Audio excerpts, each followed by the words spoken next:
영화 보이스 어프레이드가 도착했습니다. 이 영화는 와킨 피닉스의 신작이면서 동시에 아리 에스터 감독의 신작이기도 한데요. 대배우와 차기 거장의 만남이라는 표현도 적절할 것 같고요. 주류 문법에서 살짝 빗겨있는 두 인물의 협업이라고 말할 수도 있을 것 같습니다. 아무튼 이렇게 개성 강한 두 사람의 케미는 어떨까라는 궁금증을 포함하여 보이스 어프레이드는 개인적으로 굉장히 기대했던 작품입니다. 저는 지금까지 보이즈 어프레이드를 제외하고 아리 에스터 감독의 영화는 두 편 만날 수 있었습니다. 유전 그리고 미드소마. 두 작품 모두 장을 가릴 수 없을 정도로 진기한 영화라고 생각하는데요. 특히 유전은 이렇게 무서울 수가 있나? 라는 감흥을 느끼면서 관람했던 기억이 있습니다. 유전에 대한 이야기를 조금 더 드리면요. 보이스 어프레이드와 유전은 꽤나 닮은 구석이 있습니다. 우선 엄마와의 강한 유대로 인해 갈팡질팡하는 아들이라는 이야기의 큰 골자가 그럴 것이고요. 목이 떨어져 나간다는 설정 역시도 두 영화가 공유하는 지점이겠죠. 왜냐하면 보이스 어프레이드에서는 모친 모나가 샹들리에로 인해 목이 터졌다는 설정이 있었고요. 유전에서는 찰리가 목이 절단되어 죽음을 맞았으니까요.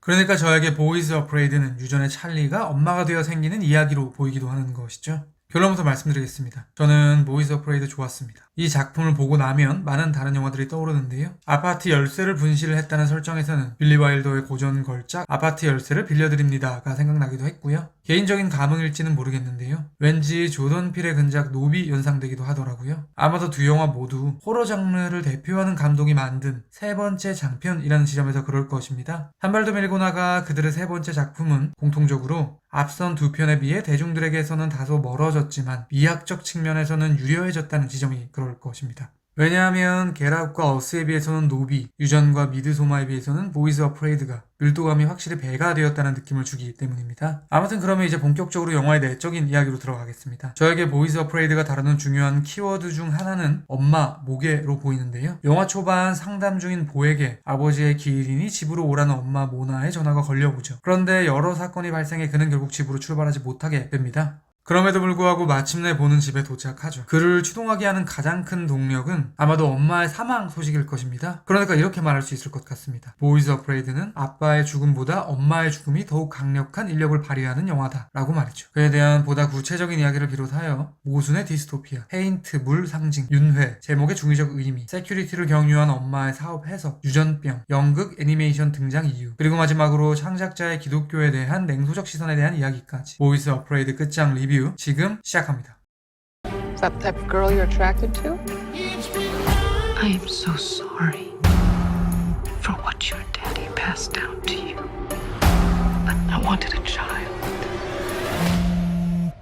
본격적인 리뷰에 앞서 잠시 전제를 드릴 게 있는데요. 저에게 보이즈 어프레이드는 판타지라는 외피로 축조된 세상을 그리고 있는 것처럼 보이기도 하고요. 한편으로는 이 모든 것이 보의 내면 혹은 상상처럼 보이기도 합니다. 또한 영화 전체가 프로이트 이론에 대한 은유로 느껴지기도 하고요. 아무튼 현실과 상상, 비유 등이 한데 뭉쳐있는 세계를 그리고 있는 것인데요. 그런 이유로 제가 지금부터 말씀드릴 내용들도 그것들이 뒤섞여 있는 형태가 될 것 같습니다. 그러니까 어떤 것은 진짜 보가 겪는 상황처럼 접근해서 말씀드릴 수도 있을 것 같고요. 어떤 것은 영화적 표현 혹은 함의로 보아 설명을 이어나갈 예정이라는 뜻입니다. 그러한 부분을 감안해서 들어주시면 감사하겠습니다. 아무튼 저에게 보이즈 어프레이드는 엄마라는 강력한 자장의 영향을 받는 아들 보의 이야기로 보이기도 합니다. 이렇게 말할 수 있을 것 같습니다. 보이즈 어프레이드는 보가 6개의 공간을 경유해 엄마의 세계 속으로 편입되는 영화다. 그것은 엄마의 자궁, 보의 아파트, 로저 그레이스 부부의 집, 숲속의 유랑극단 거주지, 엄마의 집, 기묘한 재판장 순이 되겠죠. 그런데 사실 저는 이 영화가 품은 모계의 중심의 세계관 역시도 주류 문법과는 결이 조금 다르다는 생각이 드는데요. 왜냐하면 현 시점의 많은 영화들은 그간 아버지 중심으로 세워진 역사의 회의를 느끼며 그 대안으로서, 그러니까 긍정적인 의미에서 어머니 중심의 세계를 그리고 있기 때문입니다. 대표적으로는 디즈니 픽사의 근작 엘리멘탈이 그렇겠죠. 그런데 보이즈 어프레이드는 그렇지 않습니다. 그동안 많은 영화들에서 부정적으로 다뤘던 아버지의 자리에 아버지와 등호를 형성시키는 방식으로 어머니를 넣고 있으니까요. 그러니까 이 영화가 다루는 마더 파워도 썩 긍정적인 아우라를 가진 것처럼 느껴지지 않은 것이죠. 그렇다고 반대로 이 영화는 북의 중심을 옹호하고 있지도 않은데요. 로저 그레이스 부부의 집에서 벌어지는 희한한 일들이 그에 대한 근거가 될 수 있을 것입니다.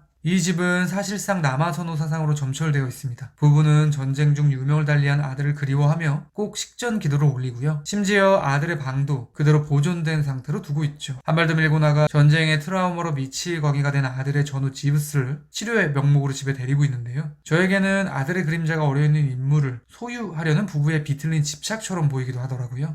그러한 관점에서 보면요, 그들이 볼을 계속 자신들의 거주지에 있게 하려는 숨은 의도도 결국 아들에 대한 집착과 결부되어 있는 것처럼 느껴지는데요. 제가 보기에 이 부분은 볼을 아들의 대체자쯤으로 여기고 있는 것처럼 보이는 것이죠. 그런데 흥미로운 점은 볼을 아들의 방이 아닌 딸인 토니의 방에 재운다는 것입니다. 대신 토니를 거실에서 자게 하죠. 그리고 토니는 그것이 이 집의 규율인 것처럼 반응하기도 합니다. 그러니까 이 집의 위계를 정리해보면요, 아들 네이든, 아들의 대리인인 보, 그리고 마지막으로 딸 토니의 순서가 되는 것입니다. 철저하게 아들 중심의 세계인 것이죠. 저에게는 토니가 페인트를 가지고 벌이는 기괴한 행동이 이러한 남아선호 사상에 대한 반작용으로 보이기도 하는데요. 소녀는 분홍색과 하늘색 페인트를 가지고 보와 함께 오빠의 방으로 들어갑니다. 그러더니 벽에 분홍색 페인트로 보의 이름을 휘갈기고요, 하늘색 페인트는 마셔버리죠. 그런데 이 페인트의 색상은 레이든과 토니 각각의 방 벽지의 색입니다. 레이든의 방은 하늘색, 토니의 방은 분홍색 벽지로 되어 있으니까요. 이것을 조금 더 일반화해서 표현하면 아들의 방은 하늘색, 딸의 방은 분홍색이 될 텐데요. 그러니까 이러한 도식에 의거해서 본다면 토니가 분홍색으로 보의 이름을 쓰는 것은 내가 딸을 해 라는 분노의 표현처럼 보이는 것이고요, 하늘색 페인트를 마셔버리는 것은 오빠에 대한 질투의 광기적인 발현처럼 보이기도 하는 것이죠. 하늘색을 체화해 아들이 되겠다 라고 해야 될까요? 이뿐만 아니라 보가 처음 눈을 떴을 때 그레이스는 남편인 로저가 유능한 외과 의사이니 걱정하지 말라는 말을 하고요, 보가 유랑극단에 도착했을 때 만나게 된 여성은 자신의 아버지가 출혈 전문가라는 이야기를 합니다. 그러니까 영화 속에는 부계의 영향력도 곳곳에 녹아 있는 것이죠. 즉 보이즈 어프레이드는 거대한 힘을 가진 엄마에게 끌려오는 아들의 이야기이지만 그렇다고 남성들을 희생자인 것처럼, 무조건적인 약자인 것처럼 묘사하고 있지는 않은 모순이 공존하는 세계를 그리고 있는 영화인 것입니다. 사실 이렇게 대척점에 있는 무엇이 함께 존재하는 것은 이 작품에 흐르는 거대한 줄기로 보이기도 하는데요. 영화의 시작부터 그렇습니다. 보를 담당하는 상담사는 이렇게 말하죠. 엄마가 죽었으면 하는 마음과 보고 싶은 마음은 함께 할 수 있다 라고 말이죠. 또한 상담사는 보의 아버지 기일에 대해 애니버서리라는 단어를 사용합니다. 찾아보니 실제로 기일을 기념일을 뜻하는 애니버서리라고 표현하더라고요. 그에 대해 보는 그냥 죽은 날이죠 라고 답을 합니다. 그러니까 이들의 대화는 기념일이자 사망일이 공존하는 표현을 하고 있는 것입니다.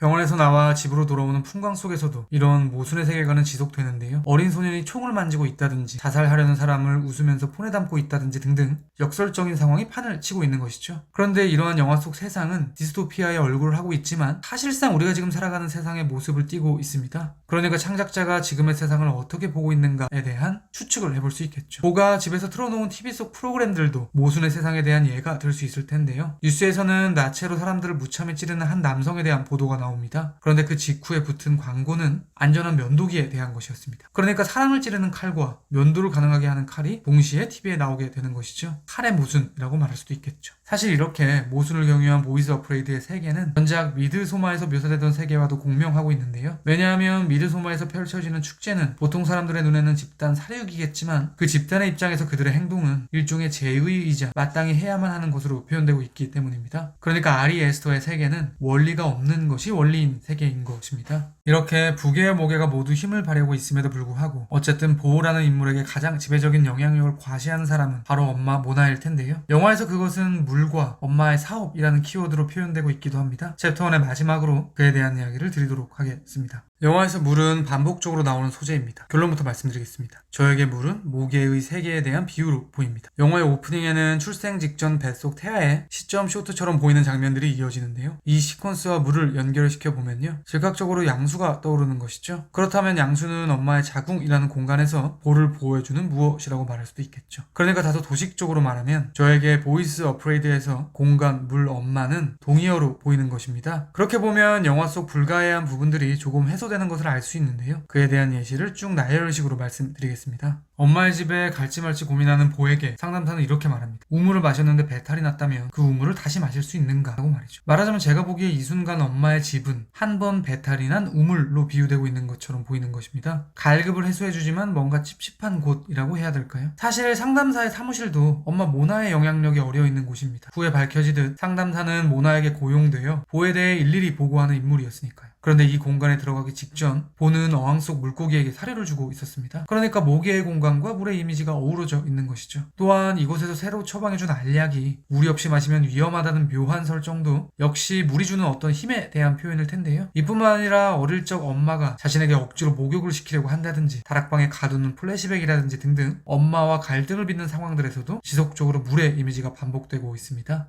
이뿐만 아니라 앞서 제가 물은 공간이라는 표현을 했는데요. 말인즉슨 이 영화를 공간이라는 관점에서 봤을 때도 인상 깊은 지점이 있습니다. 언급드렸던 이 영화는 보가 6개의 공간을 관통하는 일종의 로드무비입니다. 그런데 그 면면이 사실상 유사한 모습을 띠고 있는 것이죠. 영화는 엄마의 양수에 있던 태아 보가 세상으로 나가 엉덩이를 3대 맞는 발칙한 장면으로 시작됩니다. 양수라는 공간에서 나가자마자 폭력이 다가오는 것이죠. 아파트도 마찬가지입니다. 그곳을 벗어나는 순간 사고가 납니다. 그렇다고 집이라는 장소가 완벽한 평화를 주는 것도 아닌데요. 아파트에서는 소음이 가득하고 언제나 침입의 두려움이 산재해 있고요. 로저 그레이스 부부의 집도 언제 자신을 공격할지 모르는 지브스가 존재하고 있죠. 그러니까 보이즈 어프레이드는 엄마의 품이라는 안락하지만 불안전한 공간에 계속 머물 것이냐, 어쩌면 지옥일지도 모르지만 그곳으로부터 벗어나 자립할 것이냐를 결정해야 하는 보의 성장 영화로 보이기도 하는 것입니다. 그래서 영화에서는 보에게 네가 직접 결정해 라는 상황이 부여되고 있기도 하죠. 한 발 더 밀고 나가 저에게 이러한 보의 궤적은 프로이트를 경유한 남성의 발달 단계에 대한 비유로 보이기도 하더라고요. 다락방에서 보가 뜬금포로 조우하게 되는 페니스 영상의 괴물도 그에 대한 연장선이겠죠. 그런 관점에서 본다면 이 영화의 제목을 보이스 어프레이드,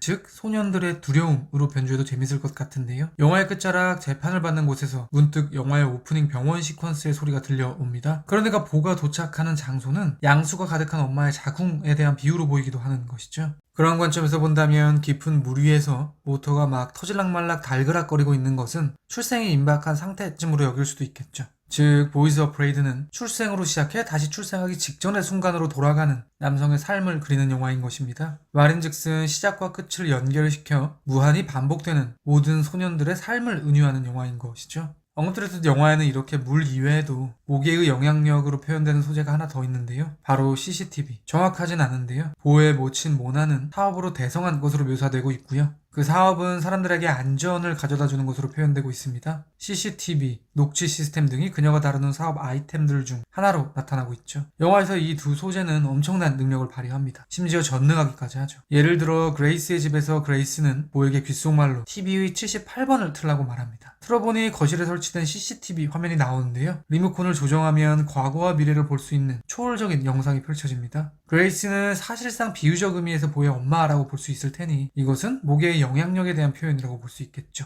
또한 영화의 끝자락 재판장 장면에서 보의 과거가 전광판에 쫙 펼쳐지는데요. 이 역시도 소년의 모든 것이 녹화되었다고 볼 수도 있을 것입니다. 이러한 일을 자행한 주체는 엄마일 테니 CCTV 사업을 하는 모계의 영향력과 공명하는 설정이겠죠. 녹취는 보다 선명합니다. 엄마의 집에서 보는 자신의 상담이 모두 녹음되어 사실상 지금까지 엄마의 손바닥 위에 있었다는 것을 깨닫게 되니까요. 그러니까 보의 여정은 내내 엄마의 영향력 하에 있었던 것입니다. 이러한 모계 중심에 대한 코멘트는 유전병이라는 소재를 통해서도 나타나는데요. 그에 대한 이야기는 챕터 2에서 이어가도록 하겠습니다. I'm visiting my mother tomorrow. Do you ever wish that she was dead? What? Bo? Are you on your way? I'm on my way. 보이즈 어프레이드는 제가 챕터 1에서 말씀드린 내용 이외에도 당초에 정체를 할 수 없는 이상한 장면과 설정들이 많은데요. 챕터 2에서는 그중 몇 가지를 저희 뇌피셜에 의거해서 풀어내보도록 하겠습니다. 먼저 유전병. 영화에서 보는 동정으로 나옵니다. 이성과 성관계를 한 번도 해보지 않은 것으로 표현되고 있는 것이죠. 이유는 아버지 쪽으로부터 이어져 내려온 유전병 때문인데요. 첫 섹스를 할 때 복상사로 사망을 하는 것이 바로 그것입니다. 그럼에도 불구하고 보는 결국 자신이 오랫동안 그리던 여성인 일레인과 조우하게 되고요. 그녀와 사랑을 나누게 되죠. 그런데 어처구니 없게도 오히려 일레인이 복상사로 사망하게 됩니다. 흥미로운 점은 보와 일레인이 사랑을 나누는 방식이 여성 상위의 체위라는 지점인데요. 왜냐하면 모나는 아들 보에게 이렇게 말했기 때문입니다. 너의 아빠가 내 위에서 심장마비로 사망했다라고 말이죠. 그러니까 이 우스꽝스러운 시퀀스는 결국 아버지를 계승하는 자리에 보가 아닌 일레인을 집어넣고 있는 것이고요. 저에게는 결국 이 설정도 무게보다 강한 모계라는 영화의 세계관에 대한 표현처럼 보이더라고요. 머리가 절단된다는 설정도 이와 결이 유사한데요. 보는 엄마의 머리가 박살났다는 끔찍한 소식을 듣게 됩니다. 그런데 오프닝 시퀀스를 돌이켜보면요. 이런 대사가 있었습니다. 아마도 자궁을 나온 아이를 의사와 간호사가 제대로 받지 못해 태아인 보가 바닥에 떨어진 것으로 추정되는데요. 이에 대해 모나는 이렇게 소리칩니다. 아이 머리가 바닥에 부딪힌 거 아니냐고 말이죠. 그러니까 머리를 다친 보와 머리를 깨진 모나는 공명하고 있는 것이고요. 이 역시도 보가 계승한 것은 아빠가 아닌 엄마라는 코멘트처럼 느껴지기도 하는 것이죠. 이러한 관점에서 조금 무리한 표현일 수도 있는데요. 모계를 계승했다는 측면에서 보는 여성이라고 말할 수도 있을 것입니다. 그에 대한 부연을 드리도록 하겠습니다. 엄마의 다락방에 있던 페니스 괴물은 여성인 모나의 내면 속에 도사린 페니스 공포증으로 해석할 수도 있을 것입니다. 이것은 앞선 언급드린 프로이트적 터치의 일환이겠죠. 그런데 이런 유사한 장면들이 보에게도 나타나는데요. 엄마가 죽었다는 믿기지 않은 전화를 받은 직후 그는 반신욕을 하기 위해 탕에 들어갑니다. 이때 천장에 매달려 있는 한 남성을 발견하게 되죠. 버티지 못하고 추락한 남성은 탕 안에서 발가벗은 보와 뒤엉킵니다. 그런데 제가 보기에 둘의 몸싸움은 사실상 섹스처럼 보이는 거예요. 그러니까 보 역시도 성적으로 자신에게 접근하는 남성에 대한 공포가 있는 것이죠. 이어지는 장면도 유사합니다. 밖으로 뛰쳐나간 보는 교통사고를 당하는데요. 알고 보니 손과 배에 난 상처는 연쇄살인마에 의해 여기저기 찔린 것이었습니다. 기다랗고 뾰족한 칼로 마구 찔리는 장면이 영화에 있죠. 저에게는 이 역시도 페니스 공포에 대한 발현처럼 보이더라고요. 그러니까 보는 남근 포비아가 있는 것이고요. 이것은 엄마의 다락방에 존재하는 페니스 괴물과 동일한 괴를 가질 테니 언급드렸던 보는 부괴가 아닌 모괴를 계승한 인물. 조금 더 밀고 나가면 비유적 의미에서 여성이라고 말할 수도 있는 것입니다. 다음은 유랑극단에서 벌어지는 일에 대한 이야기를 드리도록 하겠습니다. 연극과 애니메이션이 뒤섞인 굉장히 이례적인 장면이 등장하죠. 결론부터 말씀드리겠습니다. 저에게 이것은 가정법처럼 보입니다. 그러니까 만약 보가 엄마의 영향력이 없는 상태였다면에 대한 일종의 대답처럼 보이는 것이죠. 쉽게 말해 부계 중심의 세상이었다면 어떻게 되었을까라는 질문에 대한 답이 되는 것인데요. 한 명의 남성이었던 보가 자신을 닮은 3명의 아들을 낳게 되면서 부계가 더욱 강고해지는 결론에 도달하게 됩니다. 남성의 숫자가 3배 증가하는 셈이니까요. 그런데 성관계를 할 수 없는데 우리가 어떻게 태어난 것이냐는 근본을 뒤흔드는 아들들의 질문으로 인해 이 환상은 이루어질 수 없는 것임이 드러납니다. 가짜이기 때문에 연극과 애니메이션을 이용해 축소된 것처럼 보이는 것이죠. 그러면 이제 마지막으로 이 영화가 가진 기독교에 대한 냉소적 시선에 대한 이야기를 드리도록 하겠습니다. 이 부분은 옅게 녹아 있어서 심각한 이야기가 되지는 않을 것 같습니다. 먼저 물에 대한 갈급으로 마트로 뛰쳐온 보는 결국 거리의 사람들에 의해 집을 점령당하게 됩니다. 집에 들어가지는 못하고 비상계단을 올라 거실 창밖에 위치쯤에서 잠들게 되는데요. 이때 그의 집 창에서 바로 보이는 벽면에는 예수님의 그림이 그려져 있습니다. 그리고 이렇게 쓰여 있죠. 주님은 모든 추한 것을 보고 계신다. 그러니까 간밤에 보의 집에서 벌어지는 섹스, 살인 등등 온갖 추한 행동들이 버젓이 주님이 보는 앞에서 행해지고 있는 것입니다. 창작자가 발하는 기독교에 대한 일종의 조롱 같은 것이겠죠.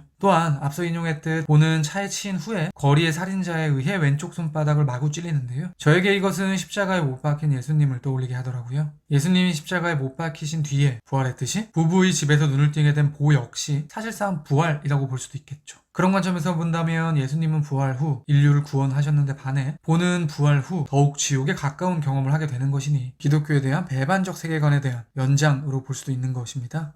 제가 지금까지 말씀드린 부분 이외에도 개인적으로 보이즈 어프레이드는 풀리지 않은 숙제들이 많은 영화입니다. 보를 공격해오는 남성들은 모두 비대한데 반해 유랑극단에서 만나게 된 보의 아버지는 시골이 상접한 모습이라든지 보가 마트에서 허겁지겁 구매한 물이 $1 79센트였는데 이 영화의 러닝타임이 179분이라든지 등등 뭔가 의미심장해 보이는 면모들이 많으니까요. 아무튼 보이즈 어프레이드는 처음 봤을 때보다 곱씹을수록 대단한 영화라는 생각이 드는 개인적으로 현 시점 아리 에스터의 최고작이라는 생각이 드는 영화였습니다. 보이즈 어프레이드에 대한 제 별점은 별 5개고요. 한 줄 평은 다음과 같습니다. 엄마의 품에서는 번식을 할 수 없고 엄마의 품을 떠나면 엉덩이를 3대 맞게 된다. 결정은 소년들의 목. 제가 100% 확답을 드리지는 못하겠지만 아마도 다음 리뷰는 지금 보여드릴 이 영화가 되지 않을까 싶습니다. 그리고 당연한 이야기지만 그 어떤 영화라 해도 언제나 영화는 제 리뷰보다 무조건 위대합니다. 들어주셔서 감사합니다.